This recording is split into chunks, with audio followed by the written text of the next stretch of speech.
Vamos lá, pessoal, retomando aí as nossas aulas e prosseguindo na nossa unidade 3, onde estamos tratando aí da Polícia Judiciária. Nós vamos estudar hoje a respeito da Polícia Judiciária Militar, em linhas gerais, e na aula seguinte a gente avança um pouco mais nesse sentido. Mas vamos compreender um pouco mais o nosso inquérito. Qual que é o conceito de inquérito policial? O conceito de inquérito policial, trazido pela doutrina, e aqui eu congrego informações de vários doutrinadores no sentido de construir um conceito que seja de fácil percepção e viável para a proposta, a metodologia e a proposta da escola com o CFO2. Bom, inquérito policial, portanto, é um procedimento persecutório consistente no conjunto de diligências realizadas pela Polícia Judiciária. Daqui nós já extraímos uma primeira informação, no sentido de que inquérito policial é uma atividade típica de Polícia Judiciária. Não pode, portanto, a Polícia Ostensiva conduzir inquérito policial, não pode, portanto, a Polícia Penal conduzir inquérito policial, não pode, portanto, a Polícia Ferroviária conduzir inquérito policial. Polícia Judiciária, como já vimos, Polícia Federal, Polícia Civil, exerce função de Polícia Judiciária, Polícia Militar, Corpos de Bombeiros Militares e as Forças Armadas. Fora isso, não pode, portanto, trabalhar com inquérito policial. Claro que temos as polícias vinculadas ao Poder Legislativo, que nós também já estudamos, e vimos que elas podem sim e têm atribuição de instaurar inquérito. Essas atividades realizadas pela Polícia Judiciária o são com qual finalidade? Com a finalidade de apurar materialidade, autoria e as circunstâncias. Vamos retornar aqui já já. De uma infração penal, com o objetivo de fornecer subsídios, elementos, para que o titular da ação penal possa levar adiante uma acusação ou possa requisitar o arquivamento do inquérito. Portanto, é um grave equívoco quando se trata do conceito do inquérito, estabelecendo apenas que ele serve para fornecer elementos para que o Ministério Público possa propor ação penal. Não, absolutamente. O inquérito, ele serve também para entregar ao Ministério Público um caderno de provas coletadas, de oitivas realizadas, bem relatado, no sentido de que inexiste crime, quer seja por um excludente de licitude, quer seja por uma tipicidade, de sorte que o Ministério Público possa, ao invés de ingressar em juízo oferecendo a denúncia, ele pode requisitar o arquivamento desse inquérito. Voltemos então aqui. Olha só, a finalidade do inquérito é apurar autoria, materialidade e circunstância de uma infração penal. Eu pergunto para vocês, dos três, qual que é o mais importante? Dos três, qual que de fato nos chama um pouco mais atenção? Talvez você vai me responder autoria. Outro talvez diga materialidade, outras circunstâncias. Mas vamos lá. A autoria, sobretudo nos crimes militares, nós já temos, de regra, ela é muito bem definida. Vamos focar na nossa atividade. Processo penal militar. A grande maioria dos crimes militares nós já temos autoria definida. Quando a pessoa faz uma reclamação no quartel, ou quando você tem um vídeo, de regra, nós já temos um número de viatura. Às vezes nós temos um boletim de ocorrência. Quando a pessoa alega que foi torturada, foi agredida, enfim, pela guarnição que o prendeu. Nós já temos um registro de ocorrência que nos leva necessariamente às pessoas envolvidas em sede de autoria. Materialidade, também de regra, ela é perceptível no crime. Imagina um crime de homicídio em que A atirou em B e B efetivamente morreu. Eu tenho, portanto, a autoria. A foi presa em flagrante ali pela Polícia Militar, a guarnição que chegou no local. Eu tenho a materialidade. O corpo é estendido no chão. Mas sabe o que me chama a atenção nesse conceito, dentro da finalidade do inquérito? É que ele tem que apurar as circunstâncias. E, infelizmente, nós temos alguns inquéritos, alguns IPMs, inquéritos que tramitam na Polícia Judiciária comum também, que não discute as circunstâncias do crime. E vejam vocês que as circunstâncias do crime, ela ocupa um lugar de tamanho destaque e apresenta tamanha robustez que por meio da circunstância é possível fixar competência. Por meio das circunstâncias é possível alterar a competência. Imagine esse caso, que A atirou em B e B efetivamente morreu. Eu te pergunto, que crime é esse? Ah, é homicídio. Não, quem te disse que é homicídio? E se é homicídio, é doloso ou culposo? Por isso nós precisamos do inquérito policial. É nesse inquérito que nós vamos apurar. Eu tenho autoria e materialidade. Então, A atirou em B. B morreu. A estava com raiva de B, ou B tinha uma dívida com A atirou em B e B morreu. Bom, então nós estamos diante, essa circunstância me indica um homicídio doloso. A atirou em B e B morreu. Mas, ao apurar em sede de inquérito, a circunstância me indica que, na verdade, B caminhou na direção de A com a faca, com o intuito de matá-lo. A, portanto, não hesitou e, no seu exercício regular da legítima defesa, efetuou 1, 2 disparos, enfim, o necessário, em B e B morreu. As circunstâncias, portanto, demonstram uma excludente de licitude. Mas pode ser que A tenha atirado em B, e nesse caso do homicídio, competência fixada no tribunal do júri, não tenho dúvida. Militar contra militar, competência da justiça militar. Mas pode ser que A tenha atirado em B e durante as investigações observa-se que, na verdade, A teria roubado o celular de B.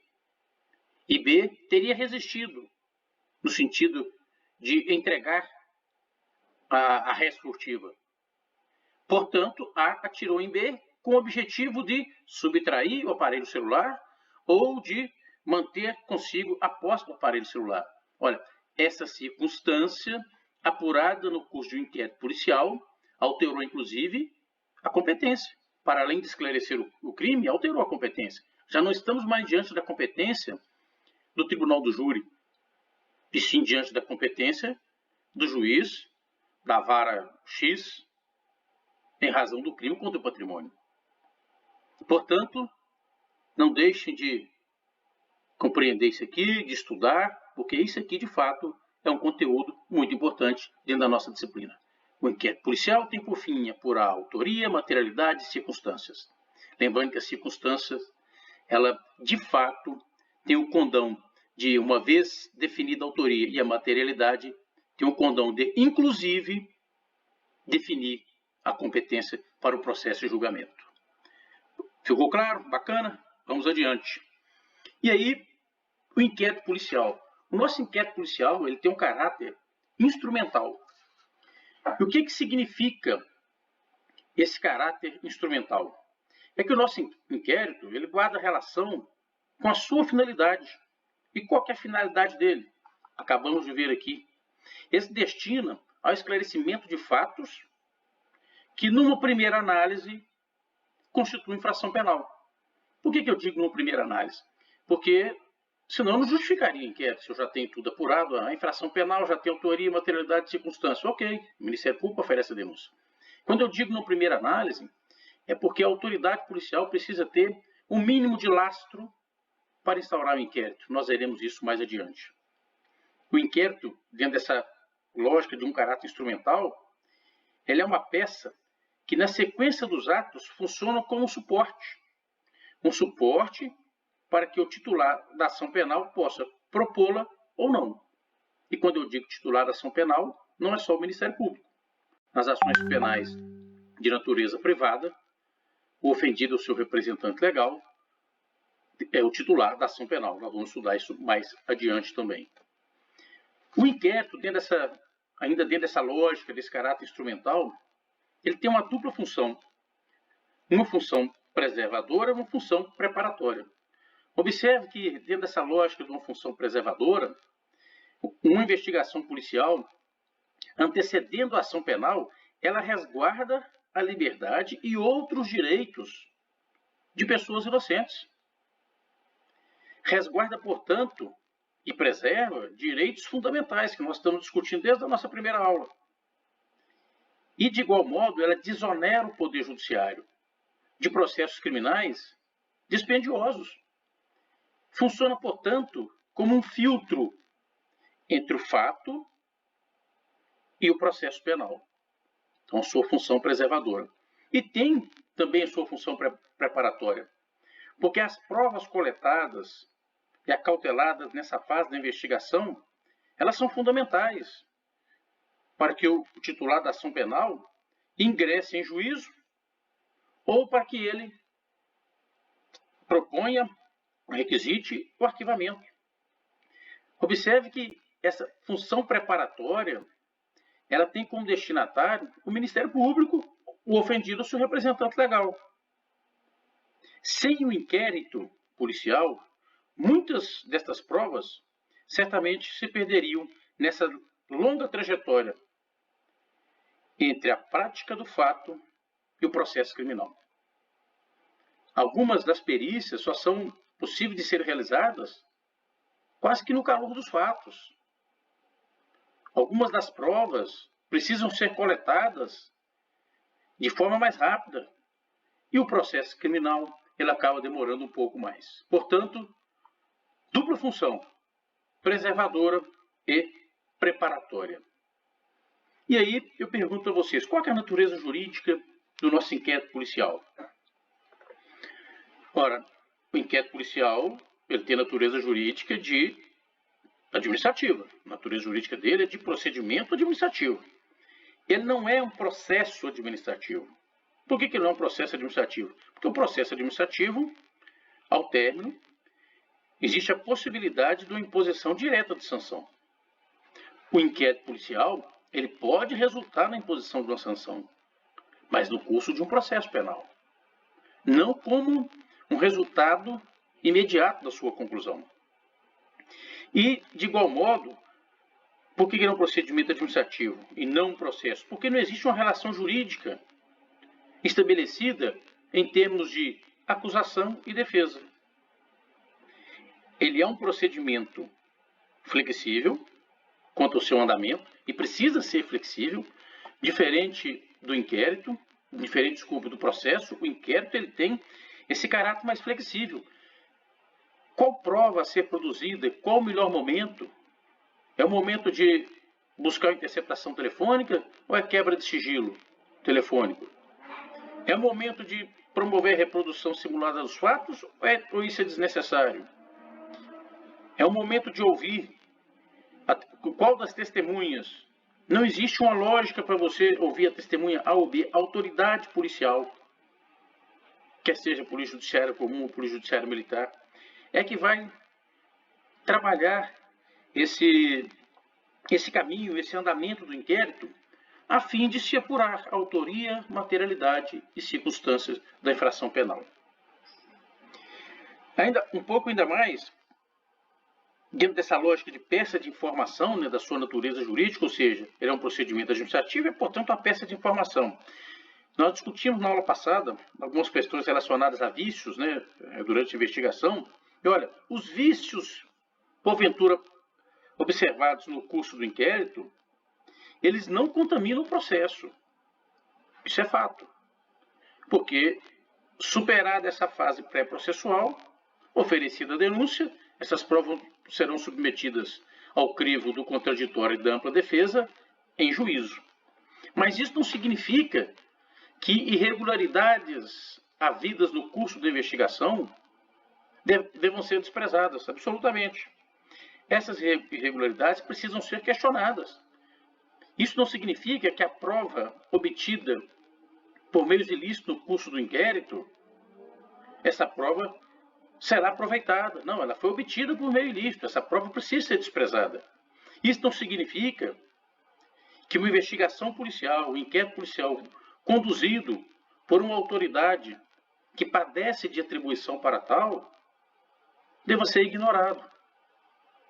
Quando nós falamos que o inquérito ele não padece de vícios, e de vícios no sentido de buscar a nulidade no curso do processo penal, O que nós estamos dizendo é que nessa fase pré-processual, o que for feito aqui em termos de provas precisa ser submetido ao crivo da ampla defesa ou do contraditório no curso do processo penal. Portanto, se no curso do inquérito o investigado ou indiciado observa irregularidades que possam afetar o seu status libertatis, ou seja, o seu direito de ir e vir, ele precisa sim buscar em juízo a reparação desse dano causado ou a evitar que se concretize esse dano que ele vislumbra durante a investigação. Ok? Vamos adiante? Pois bem, o inquérito policial ele tem algumas características muito marcantes. Separei aqui 7 delas, que reputo as mais importantes dentro do que nós buscamos. Mas primeiro, vejam bem, eu trago aqui do lado direito da tela uma sequência de figuras, no sentido de esclarecer esse caminhar do inquérito. Então você imagina um fato que eu tenho, primeiro registro da ocorrência por uma viatura da Polícia Militar. Seja ele crime comum ou crime militar. Eu disse para vocês lá nas nossas primeiras aulas que o policial militar, ele é operador do direito, ele é o primeiro a ter contato de regra com os fatos, ele deve ser, portanto, o primeiro a garantir direitos fundamentais. Registrada essa ocorrência, inicia-se, portanto, uma investigação do fato. Imagina, portanto, um roubo. Roubo a um comércio, enfim. Quantas pessoas envolvidas nessa investigação? A quantidade de pessoas necessárias ao esclarecimento do fato. Existe uma equipe. Então, eu tenho o delegado e sua equipe de agentes. Eu tenho a autoridade militar delegada e sim a sua equipe de agentes. O oficial precisa, conforme o caso que está sendo apurado, montar a sua equipe. Ele pode ter quantos escrivães ele precisar ad hoc. Ele pode se valer da estrutura do Serviço de Inteligência da Polícia. Ele pode se valer da estrutura da Corregedoria, da CPM2, que trabalha com investigação. Quantas pessoas necessárias. E essa investigação, ela se dá no caminhar, buscando, passo a passo, compreender a autoria, a materialidade e as circunstâncias. Ela se dá numa análise das provas que foram preservadas, coletadas, obtidas, precisam ser analisadas dentro de um conjunto probatório. A análise dessas provas pode levar no curso desse inquérito policial a uma representação pela prisão preventiva, pela prisão temporária. A decretação da prisão, ela se insere na reserva de jurisdição, não é a autoridade policial que o fará. Mas se for um inquérito policial militar que está investigando um crime militar próprio, perfeitamente, a própria autoridade judiciária militar decreta essa prisão do indiciado. Portanto, o inquérito policial, ele se dá a partir de um caminhar. E aí vamos às suas características. A primeira delas, o inquérito policial, ele é escrito. Quando nós pegamos o artigo 9º do CPP, ele diz o seguinte, vamos aqui ao artigo 9º. Vejam bem, todas as peças do inquérito policial serão, num só processado, reduzidas a escrito ou datilografadas, e, neste caso, rubricadas pela autoridade. Da mesma forma, a redação do artigo 21 do CPPM. Bom, aqui nós precisamos fazer algumas observações. Vejam vocês que os nossos códigos, o CPP de 1941, vigência aí de janeiro de 42, e o CPPM de 1969. Nenhum dos dois institutos fazem referência à possibilidade de gravação audiovisual de atos praticados no curso dessa investigação, inquérito policial ou inquérito policial militar. E vejam que é preciso buscar uma interpretação moderna do regramento afeto a investigação policial. Uma interpretação no sentido de permitir à autoridade que conduz a investigação buscar na tecnologia, e são muitas tecnologias que hoje temos disponíveis, instrumentos que permitam 1. Reduzir custos, 2. Dar celeridade, 3. Minimizar erros. A tecnologia nos permite minimizar alguns erros e, em alguns casos, zerar a possibilidade de erros. Então, eu preciso fazer essa interpretação. E o professor Renato Brasileiro, ele aponta, inclusive, a possibilidade da aplicação subsidiária do artigo 405 do CPP, parágrafo 1º, ao inquérito. Olha o que o artigo 405, parágrafo 1º diz. Sempre que possível, o registro dos depoimentos do investigado, indiciado, ofendido e testemunhas será feito pelos meios ou recursos de gravação magnética, digital ou técnica similar, inclusive audiovisual, destinado a obter, eu destaco para vocês, maior fidelidade das informações. O artigo 405 está tratando da utilização dessas tecnologias, o custo do processo. Ora, mas por que não utilizá-lo também durante a investigação? Precisamos evoluir nessa interpretação. E as instituições policiais, elas têm a capacidade de se instrumentalizarem para isso. Vejam que o legislador teve uma preocupação muito grande ao buscar demonstrar com o artigo 405, parágrafo 1º, a necessidade de uma maior fidelidade das informações. É claro que uma gravação ela traz mais fidelidade do que uma sentada, uma oitiva, uma reduzida a termo. E aí eu agrego um outro valor, no sentido de que o artigo 3º do CPPM nos permite buscar socorro no CPP quando o CPPM não tratar da matéria. Sobretudo, uma matéria que não traz prejuízo nenhum para o investigado, não traz prejuízo nenhum para a investigação, pelo contrário. Uma matéria que permite modernizar a investigação policial.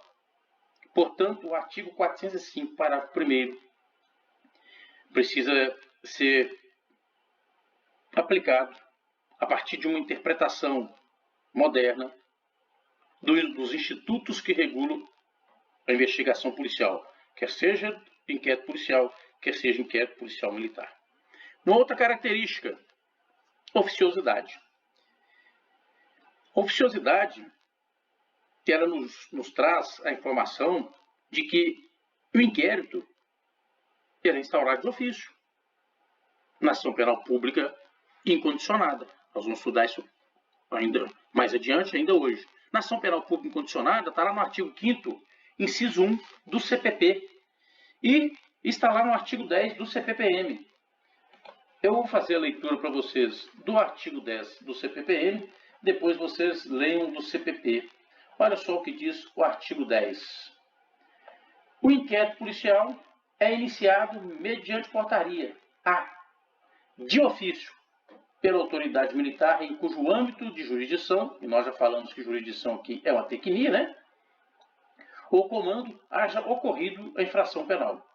Portanto, pelo princípio da oficiosidade, na ação penal pública incondicionada, o inquérito é instaurado de ofício.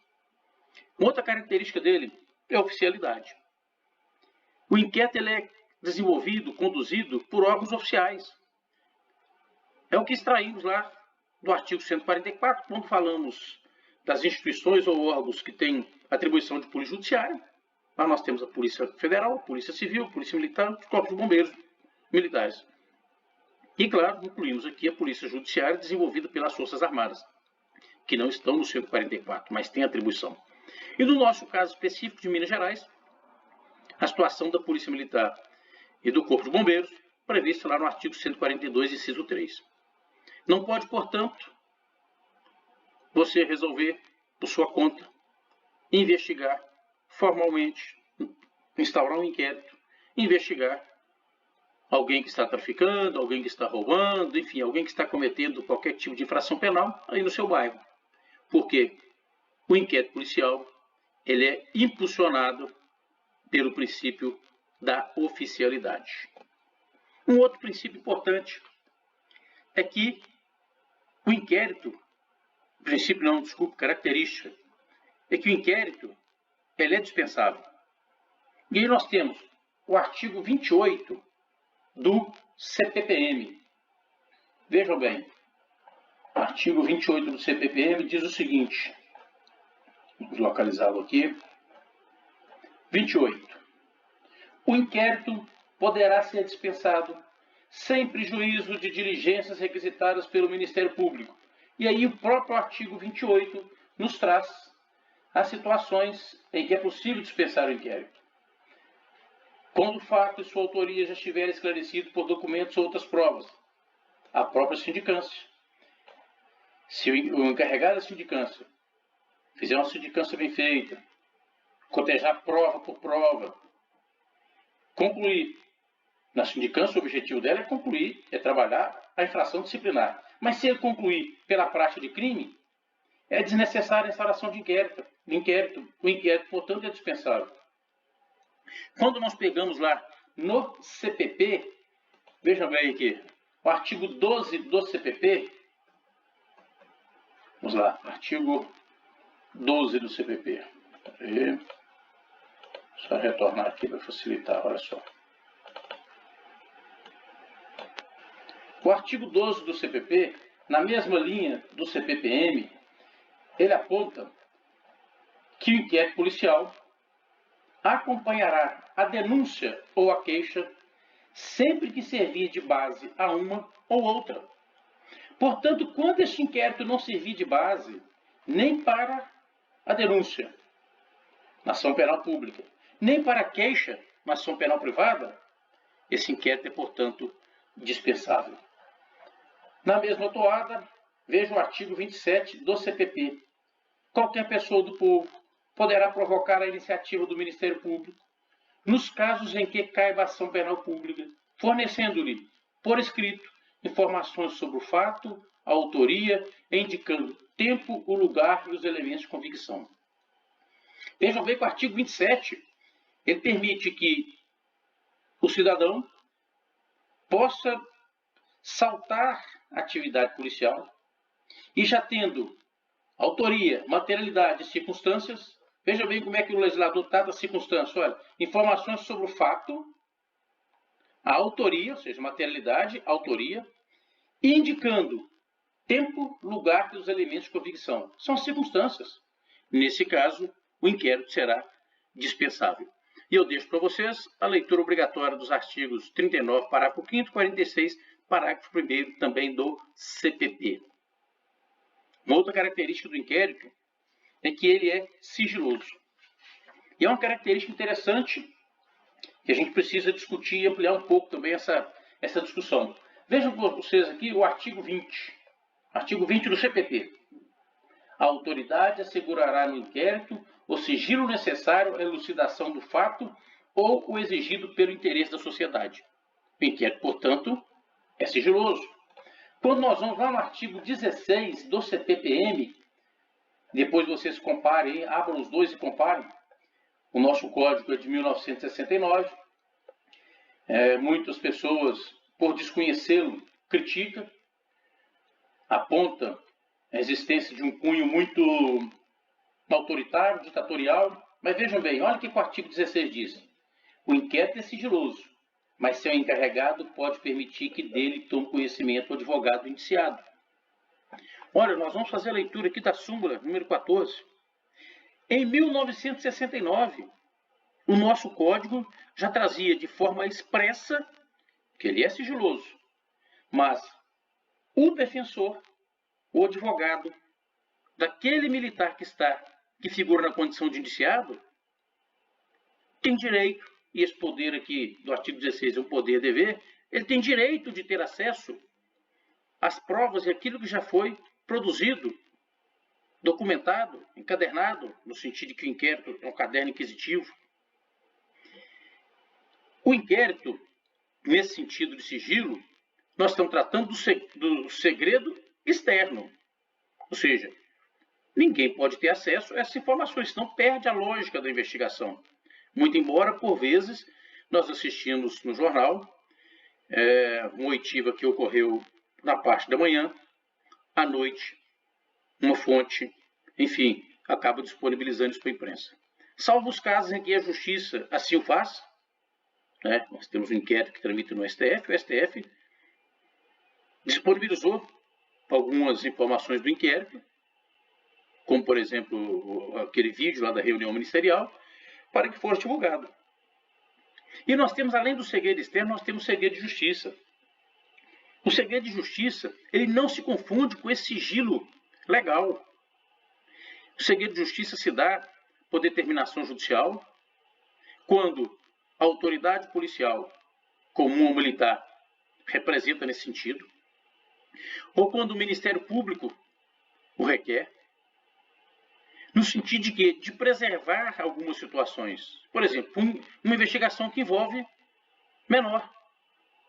Uma investigação que envolve autoridades, no sentido de que a exposição dos atos praticados pode inviabilizar atividades importantes do ponto de vista político, do ponto de vista de gestão pública. Eu já tive a oportunidade de atuar em alguns inquéritos e alguns deles despachar diretamente com o juiz.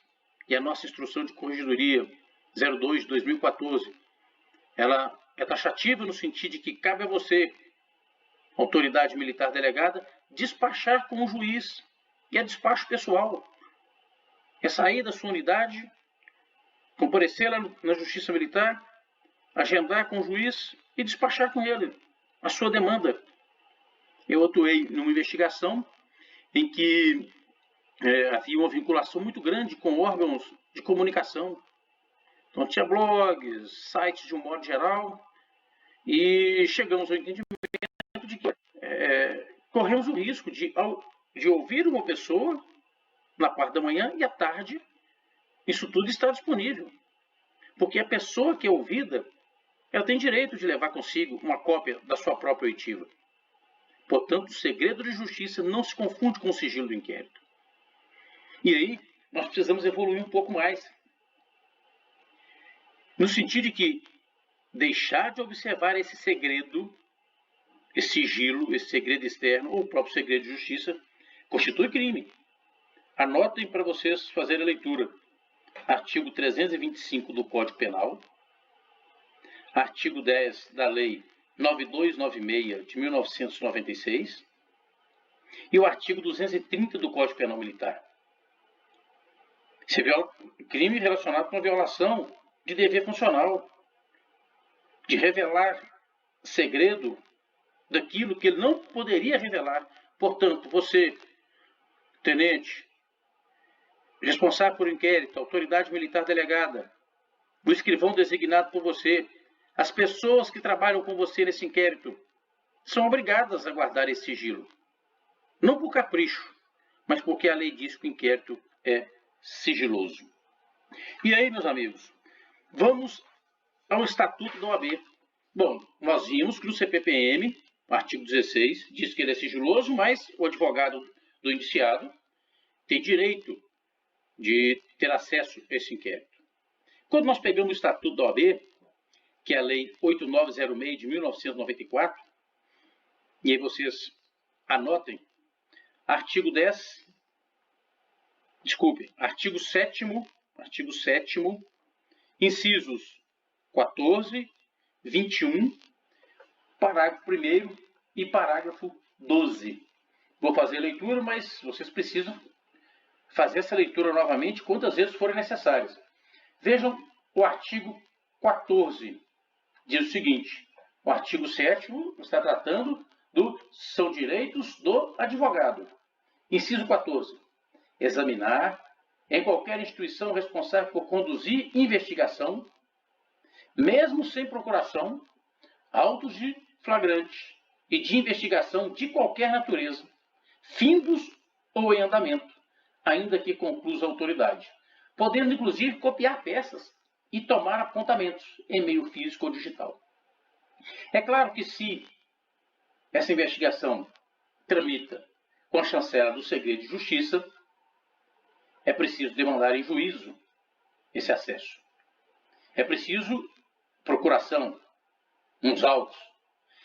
Ainda assim, segredo de justiça, o advogado do investigado tem direito de examinar esse inquérito, tem direito de ter acesso àquilo que já foi produzido. Vejam bem o inciso 21. É direito do advogado, inciso 21, assistir a seus clientes investigados. Nós estamos tratando do cliente que é testemunha, do cliente que é ofendido. O direito é de assistir o cliente investigado durante a apuração de infrações, sob pena de nulidade absoluta do respectivo ato, o interrogatório ou depoimento. Então, se você, autoridade militar delegada, encarregado do inquérito, ou no curso de auto de prisão em flagrante, frustra essa atuação do advogado, além de cometer crime, como veremos adiante, você está inviabilizando a própria investigação, porque aquele ato é nulo. E todos os elementos investigatórios e probatórios decorrentes ou derivados deste ato, direto ou indiretamente, também padecem dessa nulidade, porque existe nele um vício que afeta o direito de defesa. Agora vejam o parágrafo 11 do mesmo artigo 7º. No caso previsto no inciso 14, a autoridade competente poderá delimitar o acesso do advogado aos elementos de provas relacionadas a diligências em andamento e ainda não documentados nos autos. É uma questão óbvia. Nós não estamos trabalhando com processo em que o juiz notifica o réu dos atos a serem praticados. Nós estamos trabalhando com investigação. Não há de se falar, portanto, na autoridade policial, quer seja no curso do inquérito ou do inquérito penal militar, informar ao advogado quais atos ele pretende praticar. Imagina você informando ao advogado que demandou em juízo uma interceptação de comunicação telefônica, que você está aguardando apenas o juiz despachar no pedido que você fez, na representação, de mandado de busca e apreensão. O acesso do advogado às peças, aquilo que já foi produzido, que já está acostado aos autos. É possível também limitar o acesso do advogado quando houver risco de comprometimento da eficiência, da eficácia ou da finalidade da diligência. Pode ser que a prova já tenha sido produzida e até documentada, mas se eu, autoridade, consigo demonstrar que qualquer pessoa, inclusive o advogado, ao acessar isso que já foi produzido, pode inviabilizar atos subsequentes, eu indefiro. Lembre-se, o indeferimento tem que ser fundamentado e motivado. E aí, quando nós vamos lá para o artigo 7º-B, olha que interessante. Artigo 7º-B, alteração de 2019, incluído aí pela lei que trata do abuso de autoridade. Constitui crime violar direito ou prerrogativa de advogado previsto nos incisos 2, 3, 4 e 5 do caput do artigo 7º dessa lei. Qual que é a pena? 3 meses a 1 ano. Ok? Bom, vamos então à súmula vinculante número 14. Superada aqui então a questão do sigilo, superada a discussão entre sigilo externo e segredo de justiça, superado o direito que o advogado tem de exercer a advocacia, nós vimos a importância da advocacia no curso de um processo penal, o direito que ele tem de acompanhar o seu cliente na condição aí de investigado, o acesso que ele tem aos autos. Vamos à súmula vinculante número 14, que ela diz o seguinte: é direito do defensor, no interesse do representado, ter acesso amplo aos elementos de prova que já documentados em procedimento investigatório, realizado por órgão com competência de polícia judiciária, digam respeito ao exercício do direito de defesa. Lembra que nós já fizemos a leitura dessa súmula quando discutimos aquela dicotomia entre polícia judiciária e polícia investigativa. E na ocasião nós falamos que o próprio Supremo entende que o conceito de polícia judiciária abarca, congrega o conceito de polícia investigativa. Tranquilo? Vamos, portanto, a mais uma característica. O inquérito policial, meus amigos, ele é inquisitivo.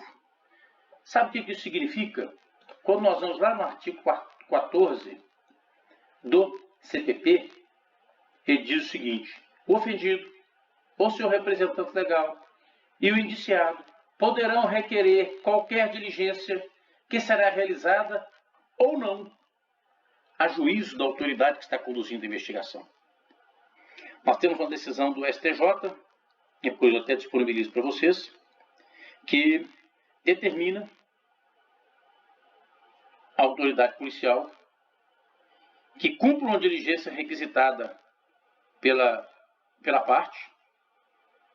não existe parte, no inquérito, pelo investigado, no sentido de que ele pediu ao delegado que fosse quebrado o sigilo telefônico e que fossem inquiridas algumas testemunhas. Foi deferido pela autoridade com fundamento no artigo 14. Mas quando foi analisado em juízo, e vejam bem que chegou no STJ, que significa que o juiz de primeiro grau e de segundo grau também entendeu que não era o caso de realizar a diligência. Mas no STJ ele determinou que essa diligência fosse, portanto, realizada. Mas à luz do artigo 14 fica muito claro que o inquérito policial, uma das características dele é ser, sim, inquisitivo. Quando nós vamos lá, aí eu deixo para vocês aqui os artigos 107 e 184 do CPP, para vocês fazerem a leitura. E eu vou lá no CPPM, vamos fazer aqui a leitura do artigo 315. Olha só, 315 diz o seguinte: a perícia pode ser determinada pela autoridade policial ou pela judiciária, ou requerida por qualquer das partes, salvo no caso de exame de corpo de delito, o juiz poderá denegar a perícia, se reputar desnecessário o esclarecimento da verdade. Vejam que no 315 ele fala que a perícia pode ser determinada pela autoridade policial ou judiciária, ou pode ser requerida pelas partes, cabendo também em deferimento da autoridade policial, sempre motivado e fundamentado. O inquérito, portanto, tem natureza inquisitiva. Agora, uma vez mais, vem a participação do advogado. E aí é de se trazer a seguinte discussão. Com a participação do advogado no curso do inquérito, da investigação, conforme fizemos a leitura, essa natureza inquisitorial, ela foi mantida ou o inquérito tornou-se um procedimento que corre à luz do contraditório da ampla defesa?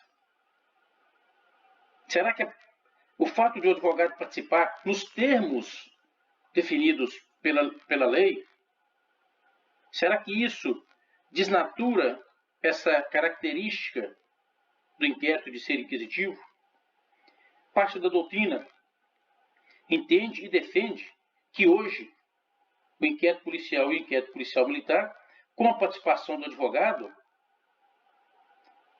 estando ali presente, portanto, estão presentes, portanto, os institutos do contraditório da ampla defesa.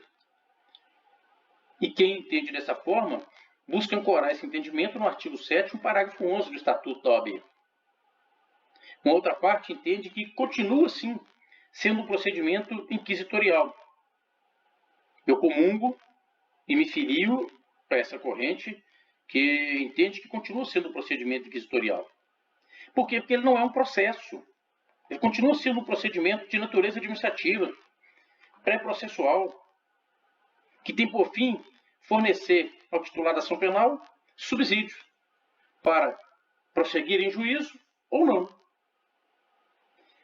O que a participação do advogado traz para o inquérito é uma robustez em termos de garantismo. Isso é fato. É claro que a presença do advogado durante a oitiva do investigado ou do indiciado se traduz em garantias. E garantias, e se equivoca quem pensa que são apenas garantias do ponto de vista do investigado ou do indiciado. Garantia, inclusive, para a autoridade policial. Garantia, inclusive, no sentido de que se esse investigado, se esse indiciado, confessar, e se ele o faz em presença do seu advogado, olha a força que essa fala dele tem para uma posterior discussão em juízo. Permanece, portanto, o inquérito policial com sua característica de inquisitivo. E aí eu trago uma outra discussão. A investigação de policiais nos casos em que é o uso da força letal.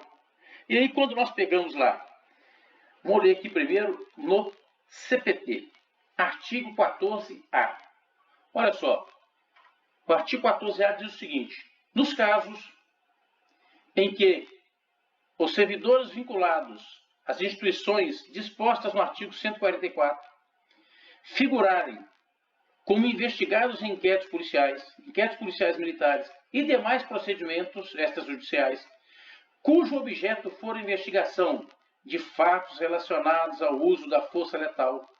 Então não é qualquer investigação, é só de fatos vinculados ao uso da força letal, praticados no exercício profissional, de forma consumada ou tentada, mesmo que esteja muito claro as situações relacionadas com o excludente de licitude, esse indiciado poderá constituir defensor. E vocês façam a leitura dos parágrafos 1º, 2º, parágrafo 6º. Ele traz aqui as situações em que, se ele não constituir defensor, qual que é o prazo, ele tem 48 horas para constituir, o que a instituição dele tem que fazer, tem que providenciar sim um defensor para ele, e quando fala defensor está falando de advogado, e nesse caso não pode ser o defensor público. O defensor público ele tem a sua atuação muito bem definida, salvo se a situação do militar se encaixar naquelas condições da defensoria pública. Mas tem se defendido que a lógica aqui é de que no âmbito da União seja o advogado da União, no âmbito do Estado, o procurador do Estado.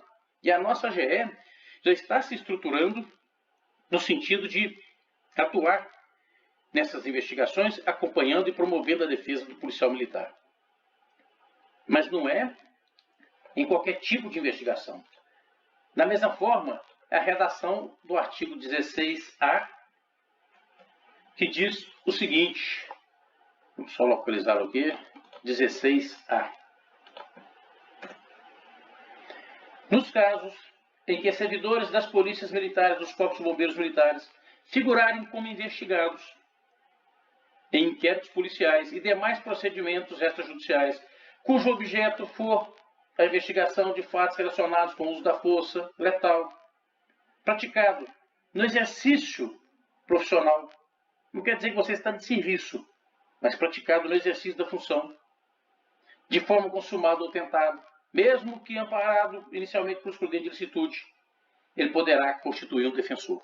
Portanto, se você for encarregado, autoridade militar delegada, de um inquérito que está investigando um crime em que foi utilizado o uso da força letal, por exemplo, disparo de arma de fogo, mesmo que a pessoa não tenha morrido, nesse inquérito, você tem o dever de, a lei fala, aqui o parágrafo 1º, para os casos previstos no cabo desse artigo, o investigado deverá ser citado.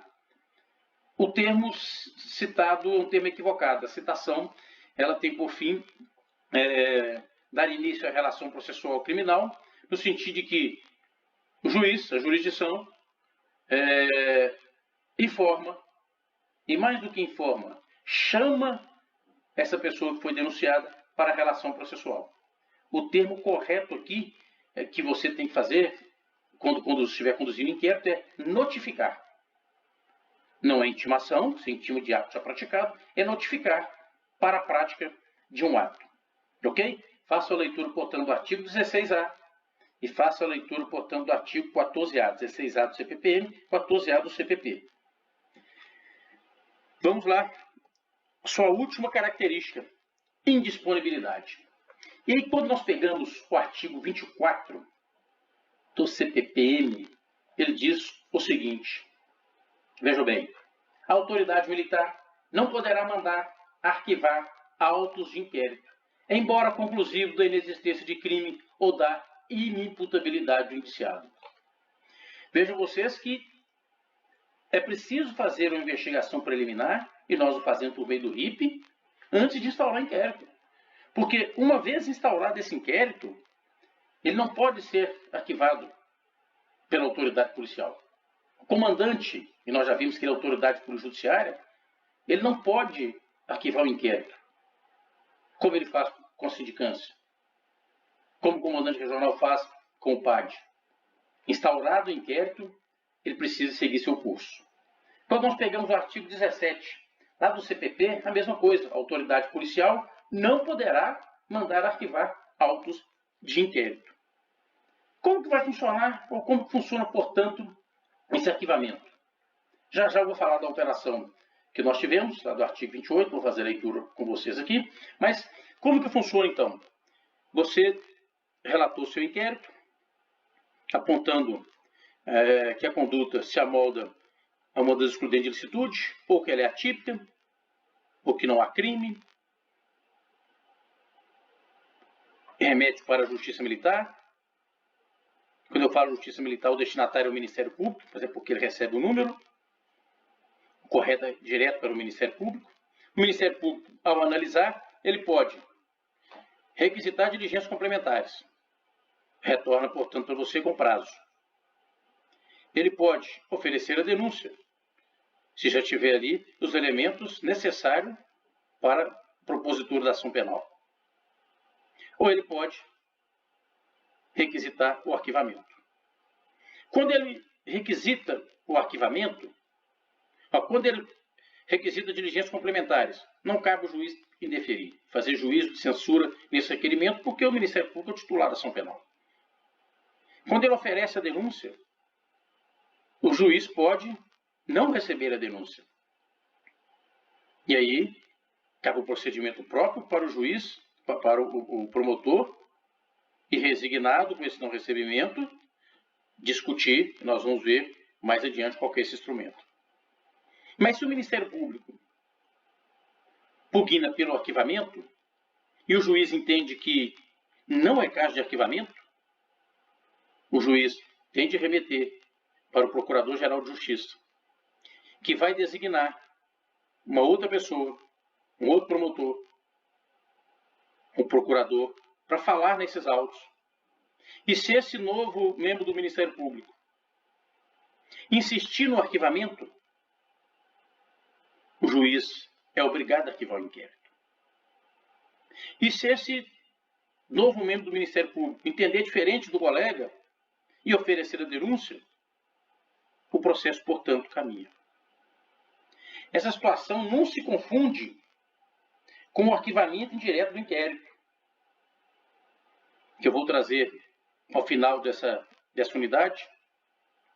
Vamos separar aí um momento, né, um espaço específico só para a gente discutir o arquivamento indireto do inquérito. Vamos ver como é que as aulas vão caminhar aí. Essa é a regra hoje posta. Agora, quando nós vamos lá para o artigo 28, olha só que interessante. Ordenado o inquérito policial ou qualquer peça informativa, o órgão do Ministério Público comunicará a vítima, o investigado e a autoridade policial e encaminhará os autos para a instância de revisão ministerial. É o que está no artigo 28. Sabe o que isso significa? Que com a alteração da Lei 13.964 de 2019, o Ministério Público é o responsável pelo arquivamento do inquérito. Nós temos que o inquérito não acompanha a denúncia, na lógica do juiz das garantias. Mas por que eu deixei isso aqui para essa parte final? É porque esse artigo 28 está com eficácia suspensa, liminarmente, pelo ministro Luiz Fux, na ação direta de inconstitucionalidade número 6305, aguardando aí o julgamento pelo pleno do STF. Então, isso que eu estou dizendo para vocês do artigo 28 não é aplicável até que o STF julgue o mérito da ação direta de inconstitucionalidade.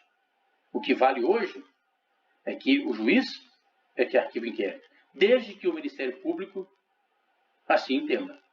Então, continua nas mãos do Ministério Público a decisão pelo arquivamento ou não do inquérito.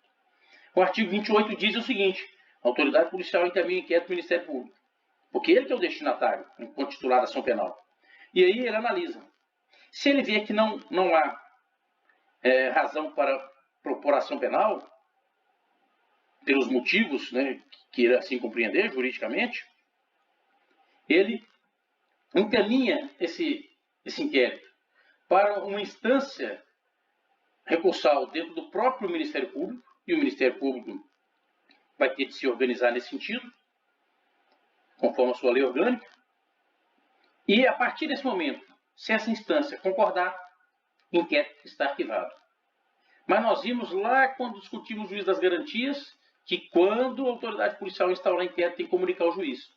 Portanto, inverte a lógica aqui. O Ministério Público, em vez de pleitear em juízo o arquivamento do inquérito, ele informa o juiz. Sabe aquele inquérito que o comandante instaurou, aquele PM? Sabe aquele inquérito que o delegado instaurou? Pois é, eu arquivei. Muda, portanto, a lógica.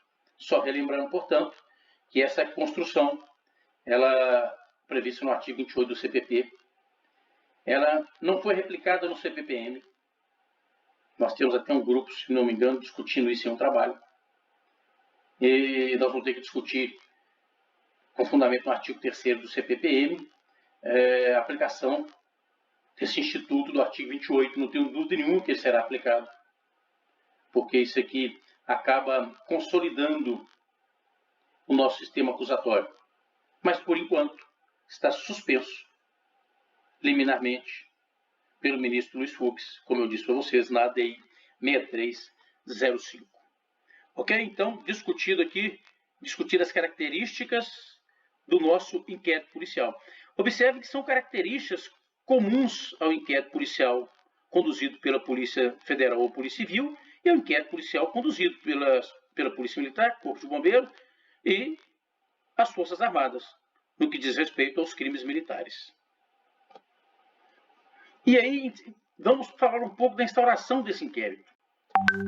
Primeiro, quem é o titular do inquérito? O titular do inquérito, nos termos do artigo 4º do CPP, é o delegado de polícia. Nos termos do artigo 7º do CPPM, o comandante, a autoridade, conforme vimos, combinando o artigo 7º com o artigo 45 do CPPM. E aí é preciso a gente discutir em sede de instauração quais são os reflexos da investigação nesse status dignitatis, ou seja, na dignidade dessa pessoa que está sendo investigada. É preciso, portanto, que a autoridade busque aferir a procedência da informação antes de instaurar o inquérito. E não é só porque ele não pode arquivar o inquérito. É porque, se ele instaura um inquérito de pronto, sem verificar se existe procedência ou não naquele fato, ele está expondo essa pessoa que está sendo investigada. Vejam vocês que vivemos em um mundo de clara exposição midiática. Vivemos em um mundo de redes sociais. E essa mesma exposição midiática, as próprias redes sociais, as relações baseadas nas redes sociais, acabam condenando essa pessoa que está sendo investigada de forma prévia.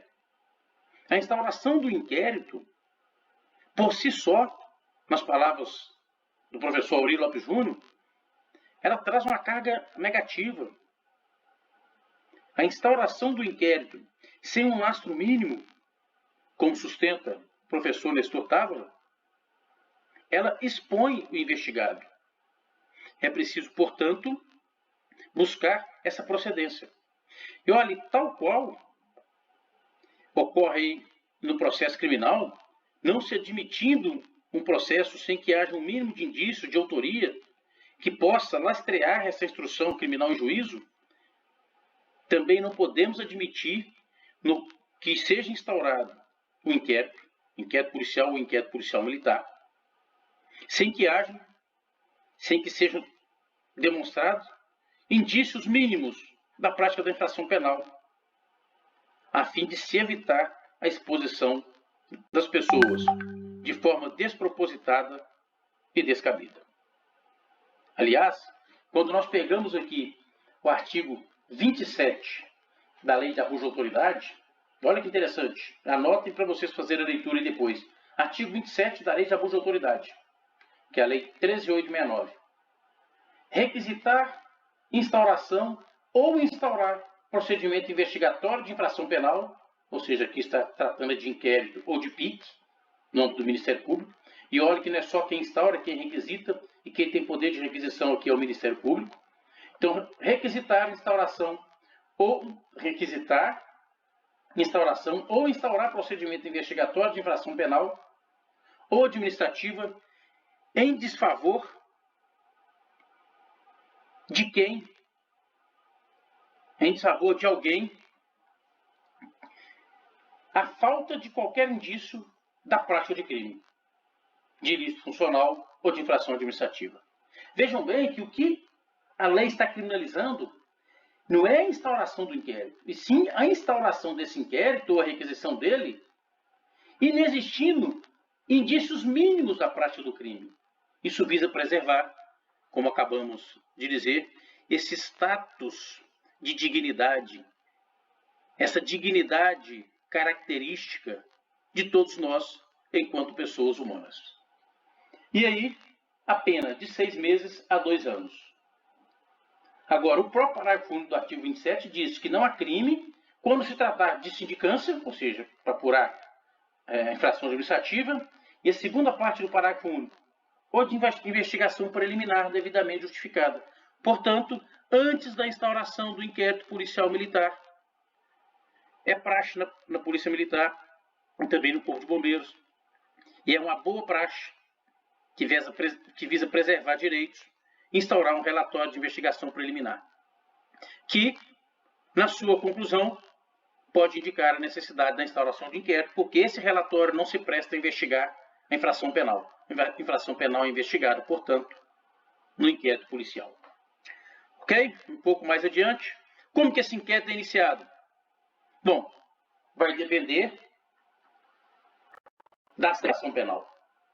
Então, se a ação penal for pública incondicionada, o nosso artigo 5º do CPP diz o seguinte.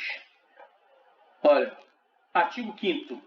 Nos crimes de ação penal pública, o inquérito policial será iniciado, 1. De ofício. Então, as formas de ser iniciado na ação penal pública incondicionada, de ofício. E aí vem o inciso 2, que também é ação penal pública, porém condicionada, mediante requisição da autoridade judiciária ou do Ministério Público. E eu pergunto a vocês, essa primeira parte do inciso 2, ela encontra guarida na nossa estrutura processual penal? Ela encontra guarida no Estado democrático de direito que se sustenta hoje na atual ordem constitucional? É bem certo que não. Porque não cabe à autoridade judiciária requisitar a instalação de inquérito. Cabe a ela julgar aquele fato apurado no curso do inquérito. Mas do Ministério Público, sim. Então, o inciso 2, mediante requisição do Ministério Público ou a requerimento do ofendido ou de quem tiver a qualidade para representá-lo. E vejam vocês que, se a ação penal é pública condicionada, por exemplo, à representação, o inquérito não pode ser instaurado sem essa representação. É, portanto, condição de procedibilidade para que o inquérito seja instaurado. E na ação penal privada, artigo 5º, parágrafo 4º. Depois vocês leem aqui o parágrafo 1º, 2º e 3º, aí vão para o parágrafo 4º. O inquérito, nos crimes em que a ação penal depender de representação, não poderá ser iniciado. Ok. Aí nós estamos tratando da ação penal pública condicionada à representação. Aí vem parágrafo 5º, eu coloquei aqui parágrafo 4º, mas é 5º, tá? Corrijam, por gentileza, parágrafo 5º. Esse parágrafo 4º é aqui de cima. Aqui, parágrafo 5º. Nos crimes de ação penal privada, a autoridade policial somente poderá proceder a inquérito a requerimento de quem tenha qualidade para intentá-la. Então, no crime de ação penal privada, a despeito de haver um boletim de ocorrência registrado pela PM, não pode o delegado de polícia instaurar o inquérito, salvo se houver não uma representação. Não confundam. O parágrafo 4º, que tem que ser estudado aqui, fala de representação. O artigo 5º, parágrafo 5º, ele trata de requerimento. Ação penal privada, o inquérito só pode ser instaurado se houver requerimento. Vamos um pouco mais. Crimes militares. Bom, os crimes militares são todos de ação penal pública incondicionada. E aí, quando nós vamos lá no artigo 10, cuja leitura já fizemos e vamos repetir aqui, para consolidar o entendimento, ele diz o seguinte: o inquérito é iniciado mediante portaria A, de ofício, ou, letra C, requisição do Ministério Público. E aí ele trata aqui de por decisão judicial. Fala o STM, mas no nosso caso aqui é a nossa Justiça Militar Estadual, e nós já vimos que é incompatível com a atual ordem constitucional. O Poder Judiciário requisitar a instauração de inquérito. Quando nós formos estudar a ação penal, nós vamos voltar nesse aqui para discutir o Instituto da Representação no nome da Justiça Militar. Investigação oriunda de denúncia anônima é possível? Sim. O Poder Judiciário já se manifestou nesse sentido. Mas não se esqueçam que a denúncia anônima ela tem que ser checada. E é comum esse procedimento de checar. A pessoa não tem obrigação de, ao procurar a polícia, se expor. A pessoa tem o direito de se preservar ao denunciar um tráfico de drogas, ao denunciar um autor de um crime, seja ele qual for. A autoridade policial é que tem o dever de aferir a procedência dessa denúncia anônima para, portanto, instaurar o inquérito. O inquérito que é instaurado único e exclusivamente baseado na denúncia anônima, tenho para mim que é o inquérito natimorto. E com uma série de discussões que podem ser apresentadas no curso dessa investigação. E aí, para a gente encerrar, uma discussão relativa ao inquérito instaurado pelo STF. Bom, a nossa discussão aqui é uma discussão acadêmica. Nós não vamos entrar absolutamente em nada relacionado à discussão política, se o STF deveria ou não, do ponto de vista de opção política, instaurar o inquérito. O que nós vamos discutir aqui é do ponto de vista jurídico e como a doutrina tem trabalhado essa questão. E trago apenas apontamentos, mesmo porque o inquérito está em andamento. E aí, eu trago para vocês aqui o regimento interno do Supremo Tribunal Federal, que é a Resolução 564 de 2015. Quando ela trata do exercício do poder de polícia no STF, ela trata da seguinte forma nos artigos 42 e 43. O presidente responde pela polícia do tribunal. No exercício dessa atribuição, pode requisitar o auxílio de outras autoridades, quando necessário. E a Polícia Federal que auxilia o Supremo Tribunal Federal. Estamos todos vendo aí esse auxílio da Polícia Federal no inquérito, nos dois inquéritos que estão em andamento. Artigo 43. Ocorrendo infração à lei penal, observe bem isso aqui, na sede ou dependência do tribunal. Ora, fora da sede ou da dependência do tribunal, não é o caso de se invocar o artigo 42 e 43. Mas se for na sede ou na dependência do tribunal, o presidente instaurará inquérito. Se envolver autoridade ou pessoa sujeita à sua jurisdição, ou delegará essa atribuição a outro ministro. O ministro foi delegado ao ministro Alexandre de Moraes. Ele está conduzindo, portanto, o inquérito. E aí, um pouco mais. A Resolução 564 regulamenta, e, portanto, o poder de polícia, e ela fala o seguinte, no artigo 1º, o presidente responde pela polícia do Supremo Tribunal Federal, competindo aos magistrados que presidir as turmas, sessões e audiências, exercê-las nos respectivos âmbitos de atuação, contando todos com o apoio de agentes e inspetores de segurança judiciária, podendo estes e aqueles, quando necessário, requisitar a colaboração de autoridades externas. O exercício do poder de polícia destina-se a assegurar a boa ordem dos trabalhos dos tribunais, proteger os integrantes proteger a integridade de seus bens e serviços, bem como garantir a incolumidade dos ministros, juízes, servidores e demais pessoas que o frequentam. Artigo 2º. Olha que interessante, leia esse artigo 2º, combinando com a leitura que fizemos há pouco do artigo 43 do Regimento Interno.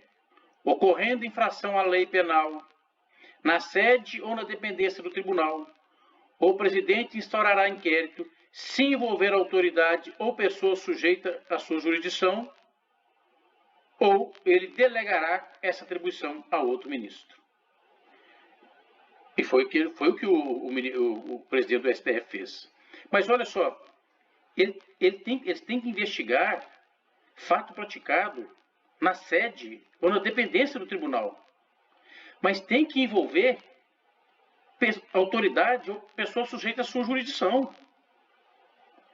Quando ele investiga fato, por exemplo, em que o familiar do ministro é vítima, essa atribuição de investigar não pode estar afeta ao STF.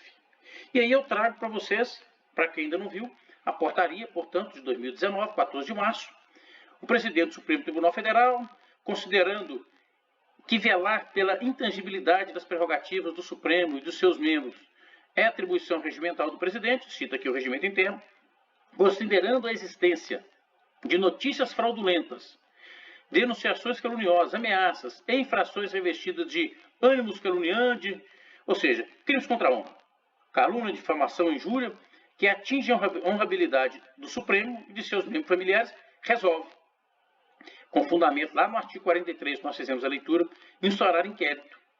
Não é inquérito policial, porque inquérito policial só a polícia pode instaurar, mas ele instaura inquérito para apuração dos fatos e infrações correspondentes em toda a sua dimensão. E designou aqui, portanto, o ministro Alexandre de Moraes. E aí, surgem algumas perguntas que eu deixo para vocês e vamos debatendo aí ao longo das nossas aulas.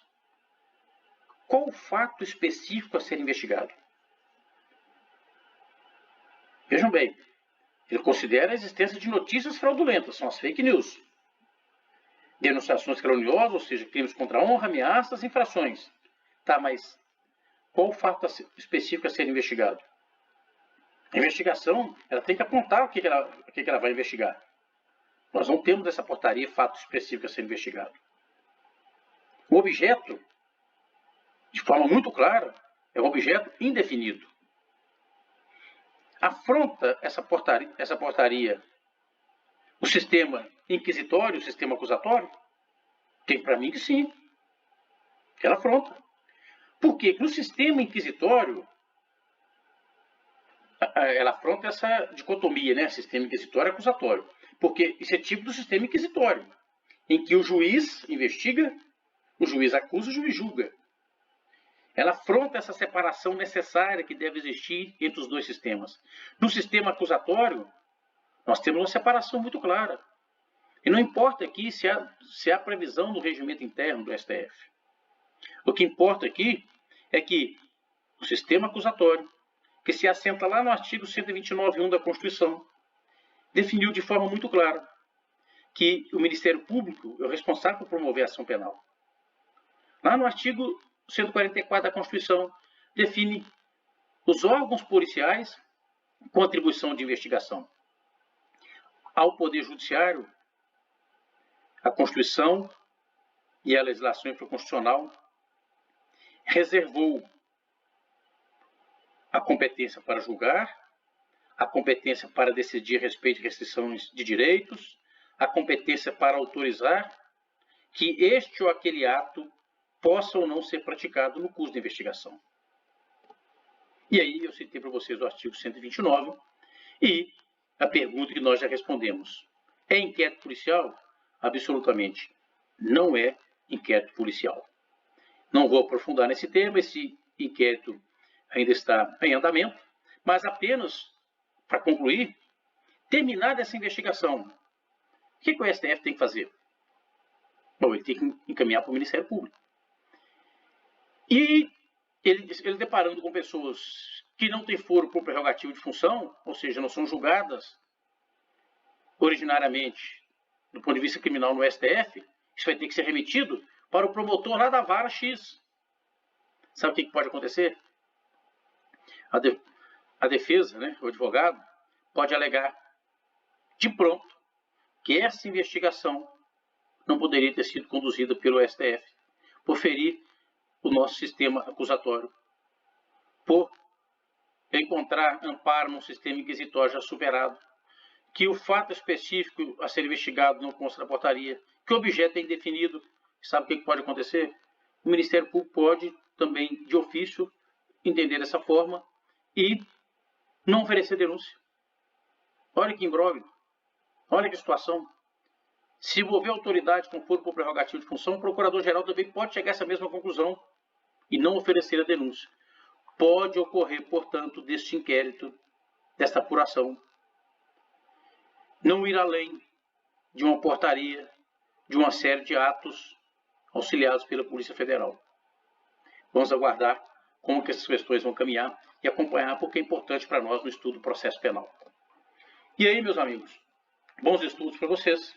Na nossa próxima aula, nós vamos aprofundar a respeito do inquérito policial militar e dedicar um espaço a discutir as atribuições da autoridade de Polícia Judiciária Militar. Bons estudos, vamos adiante.